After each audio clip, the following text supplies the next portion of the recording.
This podcast is brought to you by Empor.top, the stories of top companies. Disclaimer: this AI-generated content is for informational purposes only and should not be considered as investment advice. Oklo, the story of nuclear's startup revolution. Picture a Saturday morning in Albuquerque, New Mexico, sometime in the early 1990s. A young boy and his father make their weekly ritual. Donuts first, then the National Museum of Nuclear Science and History. The boy isn't drawn to the flashy stuff. His favorite exhibit is a simulated nuclear fuel pellet, smaller than a pencil eraser. The placard explains what sounds like a magic trick. That tiny cylinder holds roughly the same energy as a ton of coal, or about 149 gallons of oil. For him, it's less trivia and more revelation. That boy is Jacob DeWitt. Decades later, he's the CEO of Oklo Inc., a company making one of the most audacious bets in modern nuclear. Oklo is a Santa Clara, California-based designer of small modular reactors, founded in 2013 by DeWitt and fellow nuclear engineer Carolyn Cochran. But calling it an SMR company is like calling SpaceX a rocket manufacturer. Technically true, totally incomplete. Oklo is building fast fission power plants aimed at delivering clean, reliable electricity, pushing a domestic supply chain for critical radioisotopes, and advancing nuclear fuel recycling, turning what most people think of as waste back into usable energy. Even the name is a thesis statement. In 1972, French scientists studying uranium from mines in Gabon noticed something impossible on paper. The uranium-235 content was lower than it should have been, as if it had already been burned in a reactor. The conclusion was wild and undeniable. About 1.7 billion years ago, nature ran its own self-sustaining fission reactions in the Oklo region. Effectively, a natural nuclear reactor that operated for a long time without catastrophe. Oklo, the company, is borrowing that credibility. Fission isn't some new, fragile human experiment. It's something the Earth has already proven can work. And Oklo arrives at exactly the right moment. AI is driving a power demand curve that looks less like a slope and more like a wall. The climate clock is still ticking, and after decades of stagnation, the U.S. regulatory and political environment is finally showing signs of making room for nuclear innovation again. Oklo's stock has had its share of drama, but the price chart isn't the story. The story is what it took for two MIT-trained engineers to bring startup speed and startup ambition into the most safety-critical, tightly regulated industry in the world. This is how Oklo set out to convince Silicon Valley that the future of AI runs on nuclear power, and what their journey says about where energy is headed next. To understand what Oklo is trying to do, and why anyone should take the bet seriously, you have to start with the strange, almost poetic fact that Earth got there first. Nature ran nuclear reactors long before humans had the vocabulary for fission, criticality, or containment. In 1972, French nuclear physicist Francis Perrin was studying uranium from the Oklo mines in Gabon when he spotted a tiny anomaly with huge implications. The uranium-235 concentration was a hair lower than it should have been, 0.717%, instead of the typical 0.720%. That difference isn't interesting. In Perrin's world, it's evidence.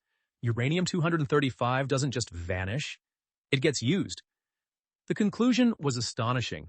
About 1.7 billion years ago, those ore deposits were rich enough, and groundwater was present in just the right way to sustain self-starting chain reactions. A natural nuclear reactor had operated there on and off for hundreds of thousands of years, generating roughly 100 kilowatts of thermal power. The bigger point wasn't the wattage, it was the durability. The Oklo site showed something modern nuclear debates often miss. Fission can be stable and self-regulating over geological time. Many of the reaction products stayed largely where they formed. The planet didn't just survive fission, it managed it. Oklo, the company, borrows that story on purpose. The name is a reminder that nuclear isn't inherently a brittle, high-wire act. Under the right physics, it can be boringly stable. And boring is exactly what you want from your power source. The rise and fall of American nuclear. America's relationship with nuclear energy has swung between utopian optimism and near paralysis. The 1950s and 60s were the atoms for peace years, a national push that imagined nuclear-powered prosperity everywhere. The commercial fleet ramped quickly, eventually peaking at 112 operating reactors. Then the public narrative turned hard. 3 Mile Island in 1979 released negligible radiation, but it permanently rewired public perception. Chernobyl in 1986 became the global nightmare scenario, catastrophic failure magnified by flawed design and institutional breakdown. Fukushima in 2011 delivered the modern version of the same lesson, this time in a technologically sophisticated country, showing how natural disasters could still overwhelm backup systems. By 2020, the U.S. construction pipeline had largely frozen. The Nuclear Regulatory Commission had become exceptionally good at regulating an aging fleet, and far less practiced at shepherding genuinely new designs to the finish line. And the industry's most recent marquee build-out, Vogtle Units 3 and 4 in Georgia, became a cautionary tale. More than a decade of construction and billions over the original budget. So when Oklo shows up talking about new reactors, it's not entering a neutral market. It's entering one shaped by trauma, cost overruns, and regulatory muscle memory.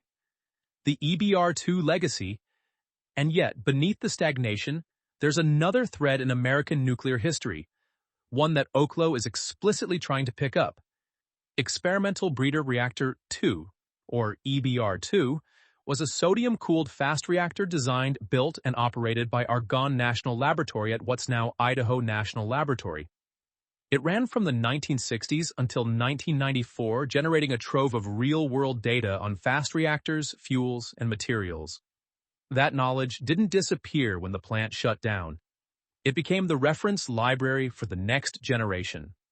EBR-2's most famous moment came in 1986, in a demonstration that reads like science fiction if you're used to the nuclear is fragile storyline. In April of that year, engineers ran 2 tests with the reactor at full power. 62.5 megawatts thermal, and then shut off the primary cooling pumps. Crucially, they didn't allow the normal shutdown systems to step in. They simply watched what the reactor would do. Within about 300 seconds, the power dropped to near zero. The fuel and reactor weren't damaged.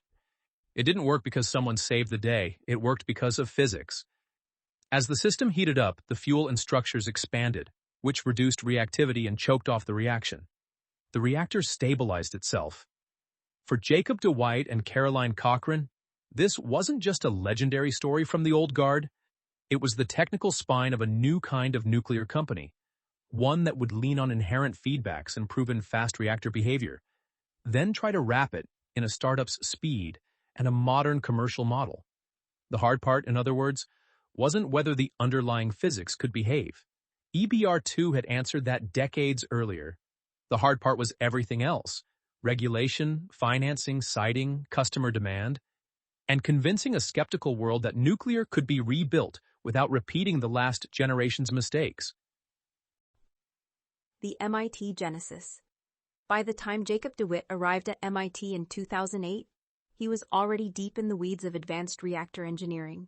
He spent his master's work studying next-generation designs, then turned to a very different problem for his PhD: how to squeeze more life and more output out of the massive reactor fleet already operating around the world. He also wasn't coming at this as a purely academic exercise. Before Oklo, DeWitt had built experience across the nuclear ecosystem, with roles at GE, Sandia National Laboratories, Urenco USA, and Naval Reactor Research Laboratories. He'd worked across multiple reactor types: sodium fast reactors, molten salt reactors, and next-generation pressurized water reactors. At GE, he led core design work on the PRISM sodium fast reactor. At Sandia, he contributed to irradiation facility development. But the more time he spent around big nuclear, the more he couldn't shake a nagging conclusion. The technology wasn't the only thing holding the industry back. The way nuclear was commercialized. Huge projects, huge checks, decade-plus schedules made it almost impossible to move fast, learn quickly, or build momentum.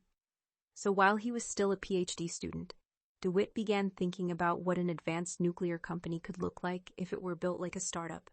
In 2013, he partnered with someone who'd been thinking along the same lines, Caroline Cochrane. They'd met at MIT in the nuclear engineering world, but Cochrane brought a different set of lenses to the problem. She had an SM in nuclear engineering from MIT, plus a BA in economics and a BS in mechanical engineering from the University of Oklahoma. She was also one of the youngest recipients of the University of Oklahoma Regents Alumni Award.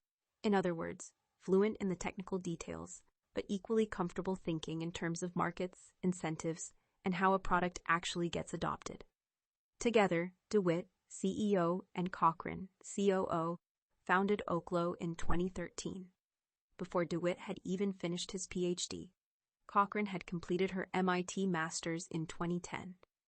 What bound them together wasn't just shared training, it was shared impatience. Newness was favorable because it shed some of the legacy inertia around how things have been done in the past, and I thought that was an important way of modernizing the commercial approach. DeWitt has said. The Tesla Playbook. From day one, Oklo's pitch wasn't "we have a better reactor." It was "we have a better way to build a nuclear business." DeWitt drew inspiration from an unlikely place, Tesla. The idea was, if we take this technology, we start small and use an iterative approach to tech development and a product-focused approach, kind of like what Tesla did with the Roadster electric car model before moving to others, he said. That seemed to yield an interesting way of getting some initial validation points and could be done at a higher cost efficiency, so less cash needed, and that could incrementally fit with the venture capital financing model. In nuclear, that mindset was borderline heretical. The default playbook was to go big, go slow, and rely on enormous institutional backing. Oklo wanted to go smaller, learn faster, and fund the journey with venture-style rounds, building credibility step by step instead of trying to win the entire war up front. Y Combinator, summer 2014, which is how a nuclear reactor company ended up at Y Combinator. By 2014, DeWitt and Cochrane applied to the accelerator that had become synonymous with software and consumer startups. YC hadn't exactly been a home for energy projects, let alone fission, but Oklo was accepted into the summer 2014 batch. DeWitt went in curious, partly because no one at YC was going to help them calculate neutron flux or design a core, and that wasn't the value anyway. YC was useful where nuclear startups are usually weakest: narrative, strategy, focus, and how to build a company around an idea that sounds impossible. It also exposed a stark cultural difference. Back on the East Coast, conversations about nuclear often started with suspicion. Is it safe? Out in Silicon Valley, the instinct was different. People leaned forward. The question wasn't, should this exist? It was, how do you make it real? Sam Altman's entry. Sam Altman met DeWitt and Cochrane in 2013. He pulled Oklo into Y Combinator in 2014, then invested in 2015 and became chairman. Altman's interest wasn't a random side quest. He'd framed the future as a function of two inputs. I think the two most important inputs to a great future are abundant intelligence and abundant energy. Oklo was, in a very literal sense, an attempt to make the second input scale. Capital followed. Oklo attracted venture backing from a roster that didn't look like the traditional nuclear world. Hydrazine Capital, founded by Altman, with Peter Thiel as its sole limited partner, Facebook co-founder Dustin Moskovitz, Ron Conway of SV Angel, Kevin Efrasai of Axel, and Tim Draper of Draper Associates. The company raised small early rounds in 2013 and 2014, while going through accelerators including Mass Challenge and Y Combinator. To anyone watching, the obvious question hung in the air. Could a company built on seed rounds and startup tempo really take on the most regulated industrial category in America? Oklo didn't have the answer yet, but it was about to find out by walking straight into the Nuclear Regulatory Commission with a first-of-its-kind application. The core innovation. Oklo's bet centers on its Aurora powerhouse, a name chosen on purpose. This isn't meant to conjure images of concrete domes and skyline-sized cooling towers. It's meant to feel like a product. compact, repeatable, and designed to be deployed. The key technical shift starts inside the reactor core. Most conventional reactors use water not just for cooling, but also as a moderator, something that slows neutrons down before they trigger the next fission event. Aurora doesn't use a moderator. By letting neutrons stay fast, the reactor can be much more compact. That fast label often trips people up. It's not a promise about construction speed, it's about neutron speed. In Oklo's design, a sodium-cooled fast neutron reactor produces heat, which is transported out of the core and into a supercritical carbon dioxide power conversion system that generates electricity. The Aurora-INL concept is a 50-75 MIWE sodium-cooled fast reactor that draws directly from the design and operating heritage of the experimental Breeder Reactor 2, EBR-2, which ran at the same Idaho site from 1964 to 1994. The product offering has also changed as Oklo's ambitions expanded. Early on, the company talked about a roughly 1.5 MWE microreactor. As the design matured and the customer set shifted, the target grew, first to tens of megawatts and more recently to a broader range that reaches up to about 100 MWE. Liquid sodium cooling. Aurora's most distinctive feature is its coolant, liquid sodium instead of water. Sodium lets the reactor operate at higher temperatures without the same pressure-driven plumbing and sprawling infrastructure you associate with today's large light water plants. In the Aurora-INL concept, that sodium-cooled fast reactor would use metal fuel derived from legacy EBR-2 material. The bigger implication is safety philosophy. Sodium cooling supports what the industry calls passive safety, where the system's response to problems is driven by physics, not by motors, valves, or perfect human decisions under stress. In a pool-type configuration like the one Oklo draws from, heat moves efficiently from the fuel into the coolant. If temperatures rise in off-normal conditions, thermal expansion in the coolant, fuel, and structures naturally reduces reactivity and brings power down, echoing the core lesson of EBR-2's famous tests. The reactor wants to shut itself down.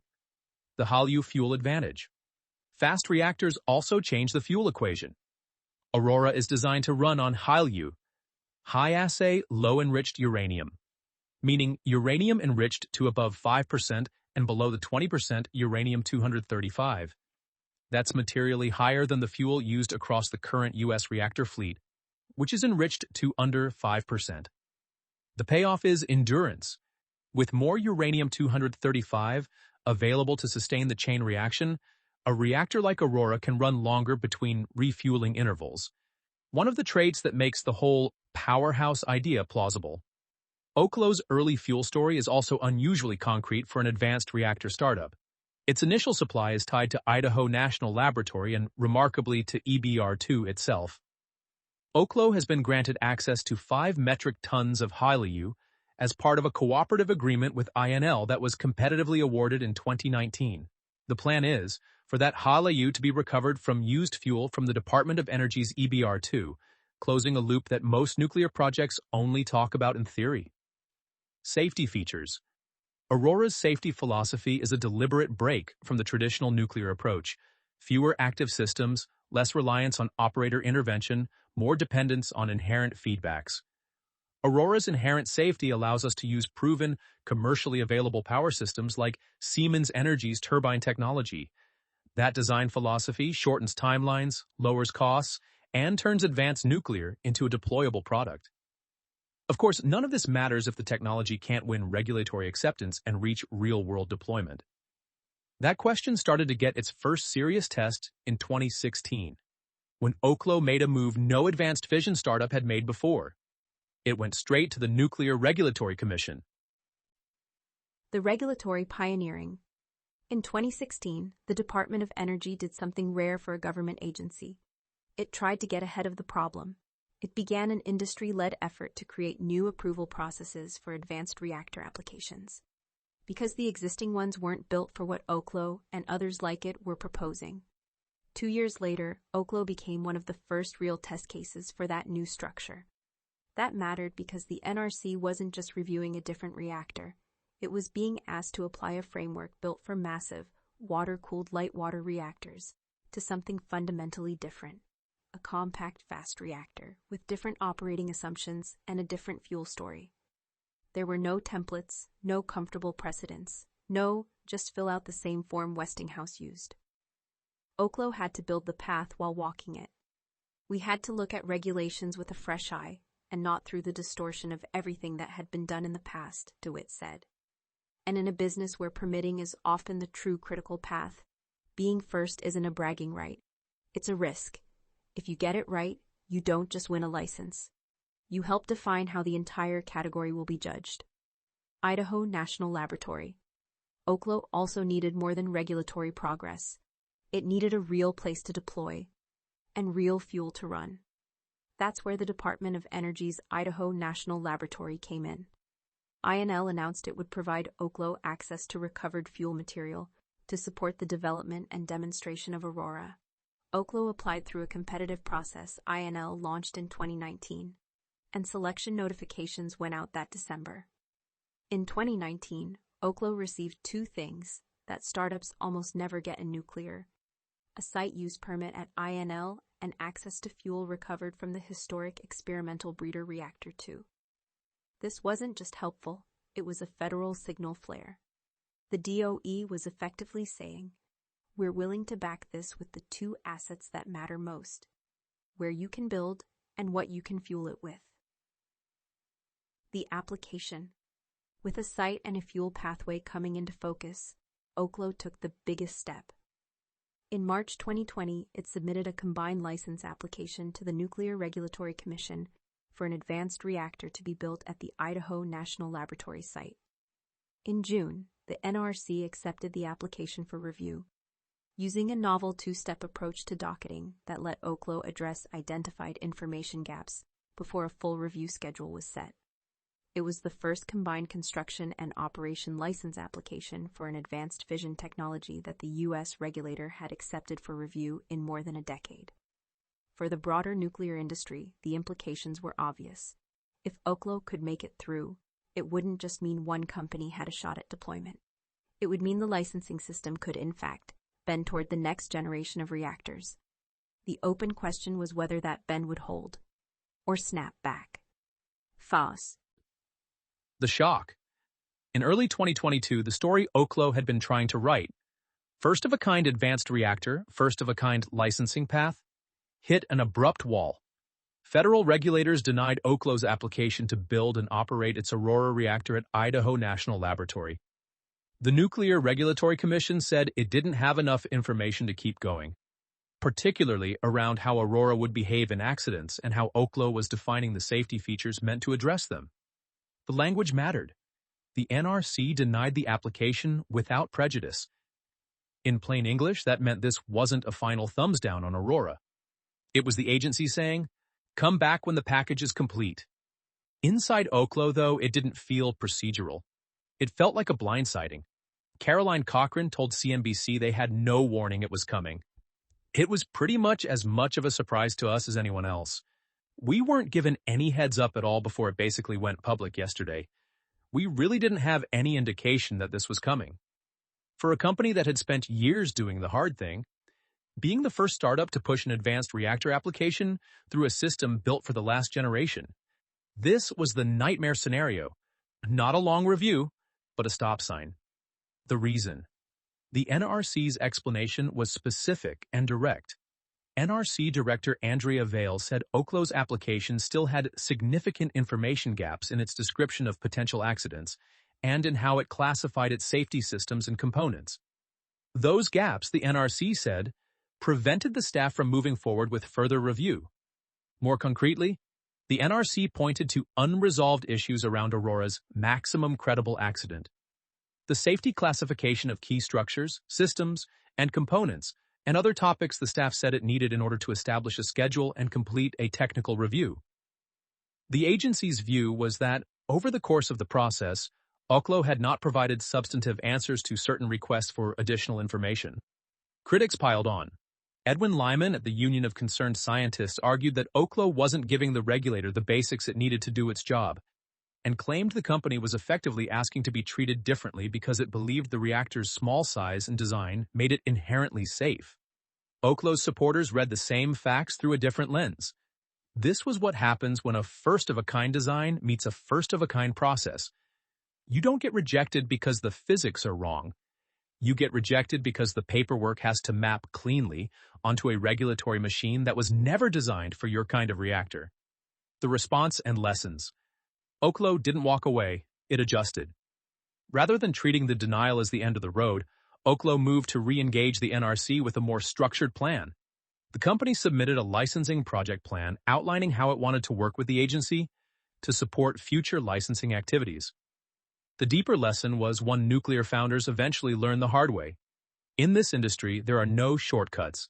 The standards are demanding for a reason. Partly safety, partly institutional muscle memory, and you don't win by insisting the rules don't apply. You win by translating a new technology into terms the system can evaluate. That's also why the words "without prejudice" mattered so much. For investors and partners, this was a major setback, but not a death sentence. The denial wasn't a judgment on Aurora's safety, security, or merits. It was a judgment on completeness. Oklo could come back. The real question was whether it could absorb the hit, do the unglamorous work, and return with an application strong enough to survive the most unforgiving gatekeeper in American industry. Vertical integration strategy. While Oklo was wrestling with the NRC, it was also quietly placing a second, equally consequential bet: fuel. Most nuclear startups talk about reactors as the product. Oklo kept circling a tougher constraint: the thing that can bottleneck deployment no matter how elegant your design is. Where does the fuel come from? And how do you control that supply chain? For Oklo, fuel recycling wasn't a science project. It was a strategic moat, a way to turn a national political problem, used nuclear fuel, into an asset the company could build on. Fuel recycling can impact how quickly we decarbonize. Since used fuel is about 95% recyclable, you can transform waste into a viable resource, Jacob DeWitt said. There is enough energy content in today's used fuel to power the entire country's power needs for over 100 years without carbon emissions. It's a provocative claim, but the point is simple. If you can extract more value from what's already been mined and used, you don't just shrink the waste problem. You unlock a new fuel source. And you do it with material that's already sitting here. DOE Awards. The U.S. government noticed. Oklo won a series of competitive Department of Energy cost-share awards aimed at turning recycling from concept into commercial reality. One of the headline wins was a $5 million project with Argonne National Laboratory, Idaho National Laboratory, and Deep Isolation funded through ARPA-E's Onwards program, designed to rethink how nuclear waste and advanced reactor disposal systems work in practice. Across 4 DOE cost-share projects, Oklo said it had been selected for more than $15 million in support to commercialize advanced reactor fuel made from used nuclear fuel. The theme across those awards was consistent: build the technical pathway, prove it can scale, and do it in a way that works inside the U.S. regulatory system. The Tennessee facility. By 2025, that strategy had moved from R&D and awards to something much bigger and much more public. In September 2025, Oklo announced plans to design, build, and operate a fuel recycling facility in Oak Ridge, Tennessee, as the first phase of an advanced fuel center. The company said it was targeting investment of up to about $1.7 billion and aiming to create more than 800 jobs. The facility is planned for a 247-acre site at the Oak Ridge Heritage Center, and Oklo described it as the first privately funded nuclear fuel recycling center in the U.S., built to turn used nuclear fuel into a domestic supply for advanced reactors. Fuel is the most important factor in bringing advanced nuclear energy to market, DeWitt said. By recycling used fuel at scale, we are turning waste into gigawatts, reducing costs, and establishing a secure U.S. supply chain that will support the deployment of clean, reliable, and affordable power. Zoom out, and you can see why Oklo is leaning in. The U.S. has stored more than 94,000 metric tons of used nuclear fuel at power plant sites around the country. Oklo argues that the energy still sitting in that material is enormous, on the order of about 1.3 trillion barrels of oil in equivalent energy, roughly 5 times Saudi Arabia's reserves. For Oklo, recycling isn't just about cleaning up the past. It's a competitive edge that's hard to copy. It reduces exposure to fuel supply constraints, creates another potential line of business, and fits neatly with a national interest in doing something, anything, more productive with nuclear waste than parking it indefinitely. The SPAC announcement. Oklo's next big inflection point wasn't technical. It was financial. In July 2023, Sam Altman announced the deal structure that would take Oklo public. A merger with Alt-C Acquisition Corp., the special-purpose acquisition company he'd helped create. The pitch was straightforward and ambitious. This wasn't just a liquidity event. It was a way for Alt-C's shareholders to become owners in Oklo, and in doing so, help fund the first deployment of the Aurora powerhouse. By May 2024, the merger closed and Oklo began trading on the New York Stock Exchange under the ticker Oklo. The deal left the company with more than $300 million in gross proceeds to fund its next stage of development. The SPAC route, though, came with baggage. By then, SPACs had earned a reputation for hype and disappointment, with many post-merger companies trading far below their splashy headline valuations. Oklo argued it wasn't another story stock. It had a defined technology roadmap, deepening government relationships, and a market that was suddenly relearning what clean baseload meant. The rocky debut. Wall Street didn't exactly greet that narrative with calm. Oklo's first day of trading was choppy, with volatility halts in the first hour. The whiplash wasn't just about the company. It was about what investors were being asked to underwrite. A richly valued pre-revenue nuclear startup that hadn't yet put a commercial reactor in the ground. In other words, it looked like a public market version of what Oklo had always been. A big bet on a future that still needed to be built. Why SPAC made sense. For Oklo, the SPAC structure solved a set of very Oklo problems. It brought in substantial capital without the traditional IPO gauntlet. It allowed the company to share forward-looking plans and projections that a conventional offering wouldn't typically accommodate. And it tightened the company's association with Altman, an advantage that mattered as Oklo increasingly positioned itself around a new customer class, the AI ecosystem and the data centers that power it. The merger valued Oklo at $850 million, with the deal structure also pointing to a larger capital pool, up to about $500 million, to accelerate development and support the path to deployment. The AI energy crisis. By 2024, Oklo didn't have to work as hard to explain why the world might suddenly want new nuclear. The customers were starting to do the explaining for them. Artificial intelligence had gone from a buzzword to an industrial build-out. Training and running models at scale takes a shocking amount of electricity. And the companies building the AI future, Microsoft, Google, Amazon, ran into a constraint they couldn't code their way around: power.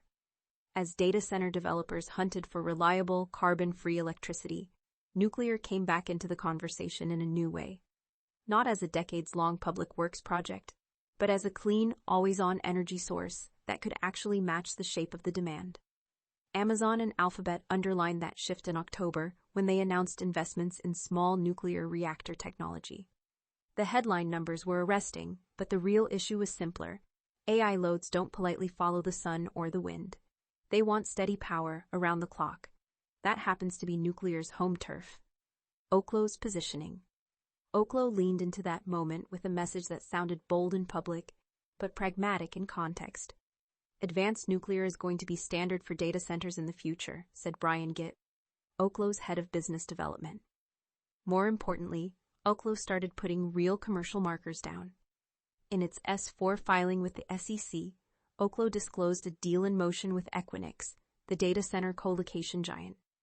After signing a letter of intent in February, Equinix made a $25 million prepayment to Oklo tied to future power supply. The LOI contemplated Equinix buying power from Oklo's planned powerhouses to serve U.S. data centers over a 20-year timeline, with the right to renew and extend power purchase agreements for additional 20-year terms. It wasn't a finished, fully built project yet, but it was the kind of structure nuclear has always needed. long-duration demand from a credit-worthy customer. The switch deal. Then came the agreement designed to grab everyone's attention. In December 2024, Oklo announced what it called one of the largest corporate clean power agreements ever signed, a 12-gigawatt, non-binding master power agreement with Switch, a provider of AI, cloud, and enterprise data centers. The framework, announced December 18th, laid out an ambition to deploy Oklo Aurora powerhouse projects across the U.S. through 2044, with Oklo developing, building, and operating the plants under a series of power purchase agreements. The key words were non-binding, and Oklo was explicit about that. The idea was that individual binding agreements would be finalized as milestones were reached. Still, even as a framework, it signaled something important. Data center operators weren't just shopping for a cleaner grid. They were trying to secure new generation capacity that could be built for them. Sam Altman steps down. In April 2025, Oklo made a governance move that telegraphed how serious these conversations were becoming. Sam Altman stepped down as Oklo's chair to avoid a conflict of interest ahead of talks between OpenAI and Oklo on a potential energy supply agreement. As Oklo explores strategic partnerships to deploy clean energy at scale, particularly to enable the deployment of AI, I believe now is the right time for me to step down, Altman said. Jacob DeWitt, Oklo's CEO and co-founder, took over as chair while remaining on the board. The practical effect was straightforward. It cleared Oklo to pursue deals across the AI landscape, including potentially with OpenAI, without a governance overhang. Stock performance. Public markets, predictably, tried to price all of this in real time, and did it messily. Oklo's shares swung hard. Over the past year, the stock posted enormous gains, then gave back a meaningful chunk in a sharp pullback that erased billions in market value from peak levels. That volatility captured the core tension in the Oklo story at this stage. The opportunity looked gigantic, and the customer pull was suddenly real. But the company still had to do the thing nuclear companies are ultimately judged on: execute, through licensing, deployment, and operating proof that the powerhouse model can leave the slide deck and enter the grid. The PPA model? Oklo's biggest break from traditional nuclear isn't a materials breakthrough or a new coolant. It's how the company wants to get paid. Instead of selling reactor designs to utilities or licensing technology and walking away, Oklo plans to build, own, and operate its Aurora plants itself, then sell electricity to customers through long-term power purchase agreements. That matters because it flips the burden of nuclear complexity. The customer isn't signing up to become a nuclear operator. They're buying what they actually want: reliable power, on a contract, at a predictable price. It's the same logic behind Oklo's headline master agreement with Switch. The point wasn't just the scale, it was the structure. A direct path for large customers to secure clean, around-the-clock power without needing to build a power plant company along the way. Oklo says Aurora will be a smaller, simpler plant, with designs that it expects to range from 75 megawatts up to 100 megawatts or more. Oklo intends to develop the sites, run the facilities, and deliver electricity under long-term contracts. The advantages are straightforward if Oklo can execute. 1. Recurring revenue. Long-term PPAs can create stable cash flow once the plants are online. 2. Customer simplicity. Customers get power without taking on nuclear licensing or operational risk. 3. Asset ownership. Oklo keeps ownership of long-lived infrastructure. 4. Learning curve. Running more plants should let Oklo iterate and improve over time. Vertical integration. Oklo is also trying to widen the business beyond electrons. The company signed a letter of intent to acquire Atomic Alchemy Inc., a U.S.-based radioisotope producer. Oklo's pitch is that its fast reactor and fuel recycling technologies can produce valuable co-products, including radioisotopes, materials used across medicine and industry. Oklo proposed acquiring Atomic Alchemy for $25 million in an all-stock transaction. If the deal closes, Oklo expects radioisotopes to become an earlier revenue source than power generation, with initial revenues anticipated before it completes its first radioisotope production reactors. The strategic appeal is obvious. It diversifies the company's income while it works through the long sequential path to first reactor deployment. There's also a supply chain argument. The British Institute of Radiology has highlighted that demand for radioisotopes continues to rise, while supply struggles to keep pace. Constrained by aging reactor infrastructure and a fragmented global supply chain, one Oklo notes is currently dominated by Russia.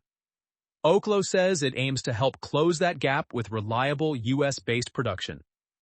Put it together, and you get the full thesis. Build a vertically integrated nuclear company that controls fuel inputs, produces power outputs, and captures additional value through radioisotopes. If it works, it's multiple revenue streams and fewer choke points. If it doesn't, it's a lot of moving parts to get right in an industry that punishes mistakes. Groundbreaking at Idaho National Laboratory. On the 22nd of September 2025, Oklo held a groundbreaking ceremony at Idaho National Laboratory for its first commercial powerhouse, Aurora-INL, part of the Department of Energy's new reactor pilot program. Construction is set to be led by Kiewit Nuclear Solutions, a major industrial engineering, procurement, and construction contractor, under a master services agreement meant to bring large project discipline to a first-of-a-kind build. Symbolically, it's a line in the sand.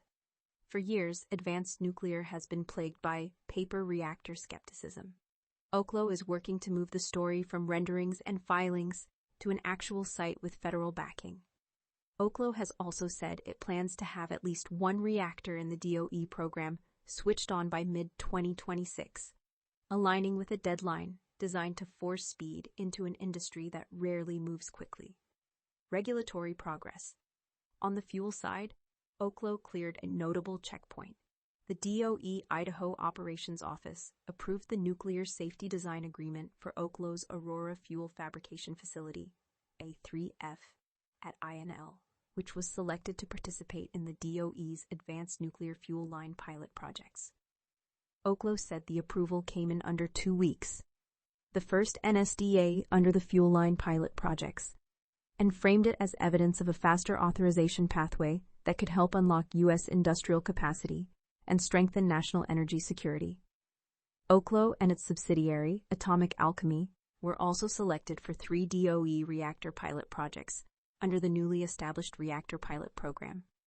The program's stated goal is to demonstrate criticality in at least 3 test reactors by July 4, 2026, America's 250th birthday.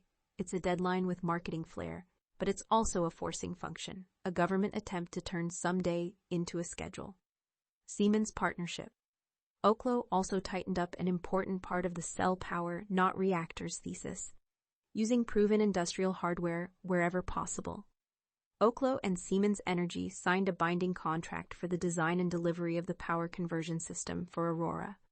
Under the contract, Siemens Energy will conduct detailed engineering and layout for a condensing SST 600 steam turbine, an S-Gen 100A industrial generator, and associated auxiliaries. The logic is straightforward. Pair novel reactor technology with commercial, widely understood turbine generator equipment, and you can lower execution risk, shorten timelines, and make projects easier to finance. In nuclear, boring is often the feature. Q3 2025 financial results. The other side of the story is capital.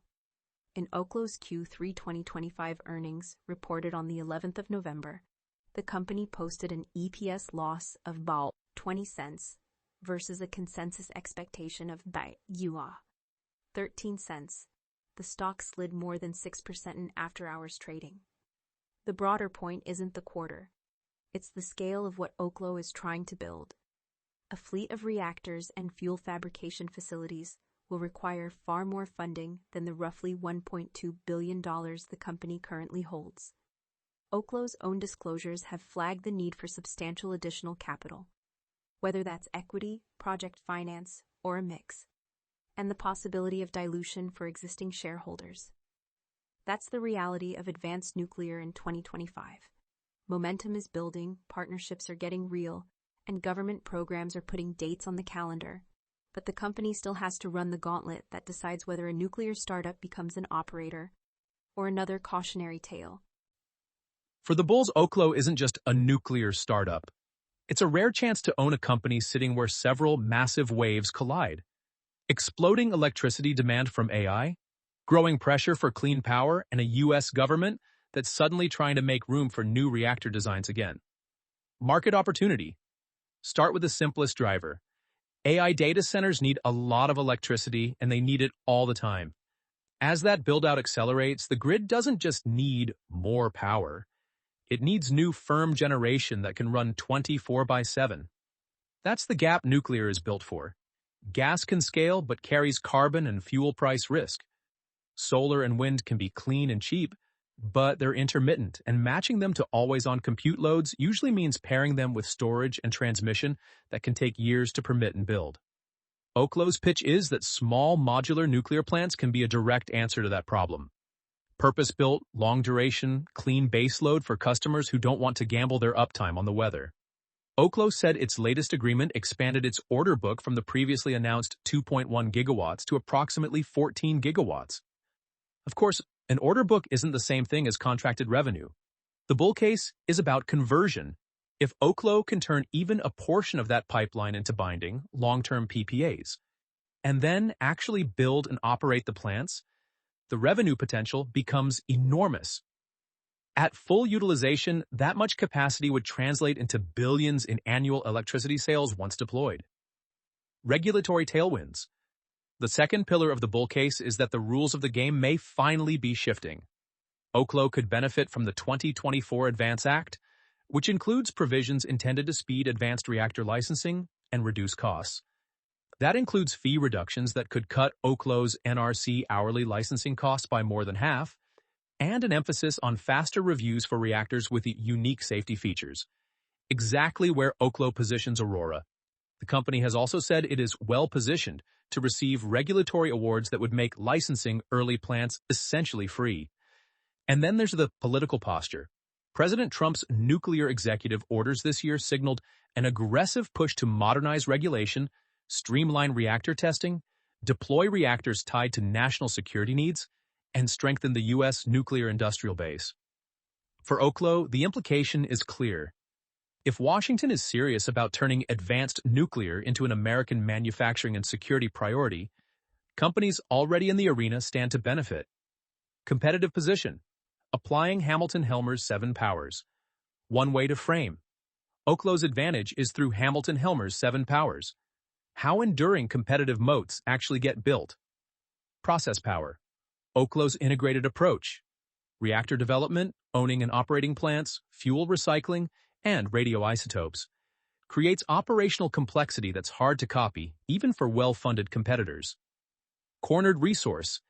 Access to EBR-2 fuel material and deep relationships with DOE and national laboratories are scarce assets in a world where fuel and siting can decide who ships first. Counter-positioning.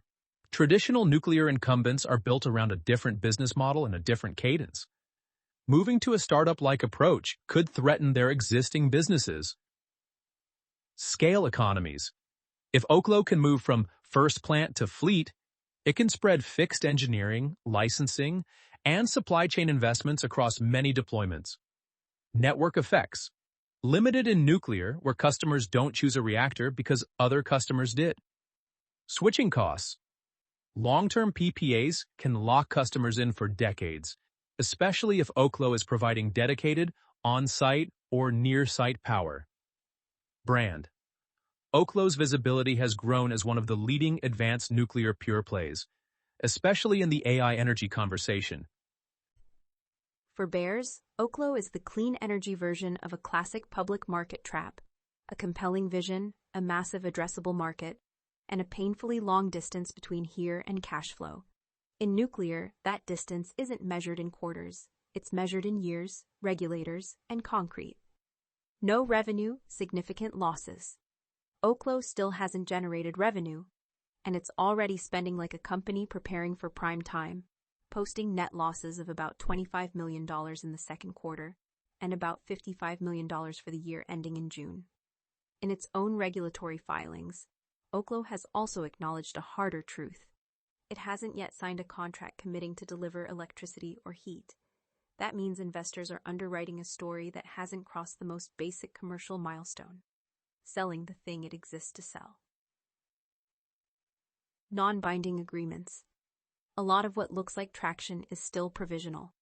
Many of Oklo's agreements, including those tied to AI data centers and the Air Force, are non-binding or sit at the letter of intent or notice of intent stage.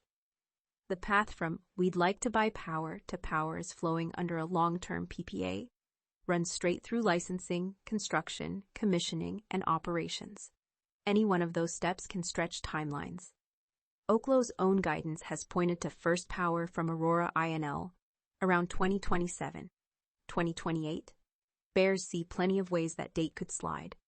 Regulatory process, technical details, supply chain realities, or funding. And then there's the switch agreement. 12 gigawatts makes for a great headline, but it's non-binding. Converting that framework into actual power delivery requires the hardest part: getting a reactor deployed, approved, and operating, and then repeating it over and over for years. Valuation concerns. Oklo's valuation has, at times, looked detached from traditional fundamentals. The company has been valued far ahead of revenue, with a price-to-book ratio of 22.6x, well above the sector, and no sales projected until 2027. That's the kind of setup where sentiment drives the stock more than performance, and where any bad news, an engineering delay, a licensing snag, a financing hiccup, can hit harder than it should. Oklo's stock has also drawn a growing short base. Coifin data shows short interest rising to 9.20%, up from 0.03% in June. Whether shorts are ultimately right or wrong, the message is clear. A meaningful slice of the market is betting that the timeline, the economics, or the credibility of the plan won't hold. Technical and regulatory risk. At the core of the bear case is the simplest point. Oklo has never operated a commercial reactor. Yes, EBR-2 provides real heritage and real confidence in the physics, but turning that heritage into a commercially deployable product, built on schedule, licensed cleanly, run reliably, and scaled into a fleet, is a different game. Nuclear doesn't just punish failure. It punishes surprise. And the global proof points are thin. Today, the only commercially operating liquid metal fast reactors are in Russia. China and India have experimental units in operation. All of them took decades to develop. That doesn't mean Oklo can't move faster. But it does mean history is not on the side of fast. Capital requirements. Even if the technology works, the balance sheet has to keep up. Oklo is attempting to raise up to $1 billion in additional capital, and building a fleet of reactors will require far more than what the company has today, likely implying dilution for existing shareholders, plus the challenge of securing project financing for first-of-a-kind plants in a market that still has nuclear scar tissue. For bulls, that's simply the cost of building infrastructure. For bears, it's the point. The company may have to raise and raise again, long before it ever proves it can deliver a single electron at scale. If you're trying to track Oklo like a business, not a story, you can boil most of the signal down to 3 metrics. 1. Binding PPA conversion rate. This is the clearest tell. Oklo has talked about an order book of roughly 14 gigawatts of potential capacity, but the important word is potential. Today, most of that pipeline is still letters of intent, master agreements, and other non-binding structures. What changes the game is when Oklo starts announcing executed, binding power purchase agreements with real commercial teeth, defined pricing, a defined delivery schedule, and clear conditions for what happens if milestones slip. That's the moment demand stops being enthusiasm and becomes contractual reality. 2. Regulatory milestone achievement. In nuclear, progress is measured in gates. Oklo's valuation won't be driven by incremental prototype updates as much as by whether it clears each regulatory checkpoint. The milestones to watch are straightforward: a new combined license application submission, which the company has indicated is expected in 2025, progress against the DOE reactor pilot program timeline with a target of July 4, 2026. Whether Aurora INL actually reaches operation on the company's stated timeline of 2027, 2028. Each of these reduces uncertainty. Miss enough of them, and the market starts to assume the timeline is fiction. 3. Cash burn versus capital raise trajectory. Even if the technology and the customer demand are real, Oklo still has to fund its way through first-of-a-kind deployment, and that's expensive. So investors have to keep one eye on quarterly cash levels and another on the pace of spending. The third eye, if you can grow one, goes to the next capital raise. When it comes, how large it is and what it costs existing shareholders in dilution. In a company like this, financing terms can matter almost as much as engineering terms. Legal regulatory overhangs.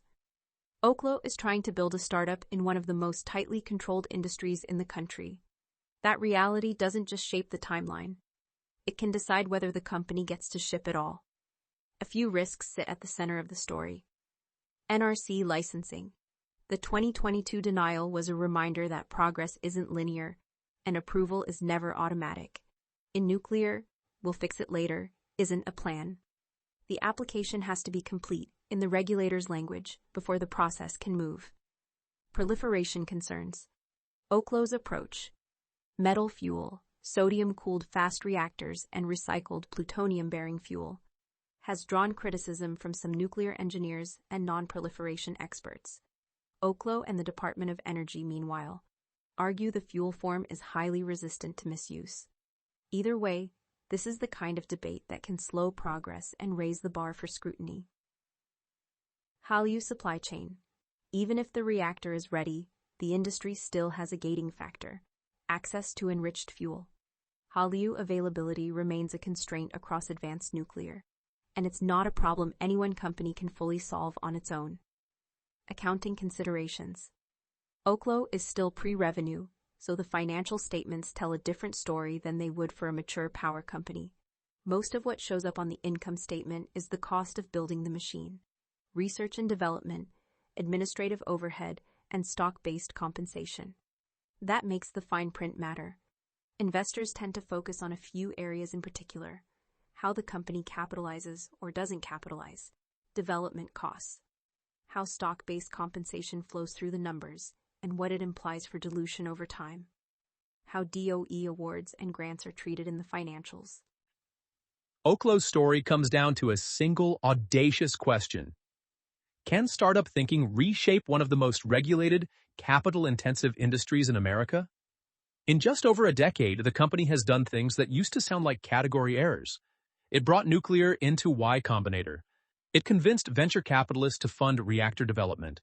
It pushed an advanced reactor design into an NRC process that wasn't built for it. And it got in the room with the customers who increasingly define the next era of electricity demand, the biggest technology companies on Earth. There's even a surreal moment that captures how far the conversation has shifted.